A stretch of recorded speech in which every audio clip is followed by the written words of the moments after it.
Hello guys, তো দেখেন আমার সামনে আছে একটা ইজি ভ্যানের কন্ট্রোলার। তো এই কন্ট্রোলারগুলো প্রথমত কি নষ্ট হয়, আপনারা যারা টেকনিশিয়ান আছেন তারা হঠাৎ করে মনে করেন যে এই ধরনের আইসি দেখছেন, এই ধরনের আইসি, এই আইসিটা নষ্ট হয়ে গেছে।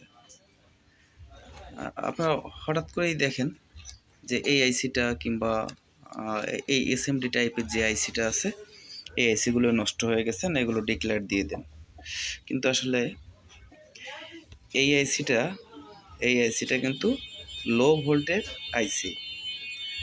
এইটা সর্বোচ্চ 3.35 ভোল্ট এই ধরনের ভোল্টেজ এই আইসিতে ইনপুট করা হয় এবং এখান থেকে রিলিজ করা হয়, এই সিস্টেমটাকে পরিচালনা করা হয়। তো এই যে কন্ট্রোলারের